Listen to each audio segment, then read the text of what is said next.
Telugu Desam party అధికారంలో ఉండగా ముస్లింల పట్ల ఎన్నో రకమైన సంక్షేమ కార్యక్రమాలతో ముందుకెళ్తున్న ఆ రోజుల్లో ఈ షాదీఖానా శంకుస్థాపన జరిగింది.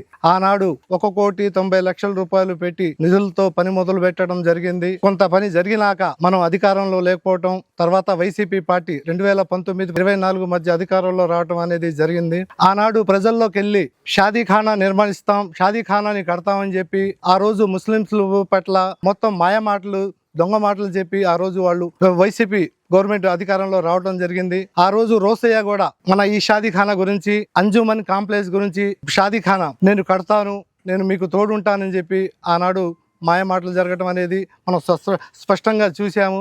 అలాగే ఈ రోజు తెలుగుదేశం పార్టీ అధికారంలోకి వచ్చినాక మన నరేంద్ర కుమార్ గారు ఎన్నికల్లో తిరిగేటప్పుడు ఆయన చెప్పిన ప్రతి మాట తీయకుండా ఈ రోజు మళ్ళీ షాదీఖానాకి 2,95,00,000 రూపాయలు నిధులు తీసుకురావడం జరిగింది. అలాగే 4వ వార్డులో అంజుమన్ షాదీఖానాకి నేనున్నాను మీ వెనకాల, మీరు ఆ షాదీఖానా కాంప్లెక్స్ కట్టుకోమని చెప్పడం జరిగింది. అలాగే అబ్దుల్ కలాం షాదీఖానా కానివ్వండి, మన ఎలిమెంటరీ స్కూల్లో కొంత రిపేరు దాదాపు 8 లక్షల రూపాయలు పెట్టి రిపేర్ చేయడం కానివ్వండి, అలాంటి ఎన్నో రకమైన సంక్షేమ కార్యక్రమాలు తీసుకొని మన నరేంద్ర కుమార్ గారు ముందుకెళ్తున్నారు. అలాగే మన పొన్నూరు పట్టణం అంటే నరేంద్ర కుమార్ ధూళిపాళ్ల కుటుంబం. ధూళిపాళ్ల కుటుంబం అంటేనే ఆనాడు వాళ్ళ నాన్నగారి హయాం కాడ నుంచి ముస్లింస్లు మొత్తం ఆయన వెనకే ఉండేవాళ్ళు.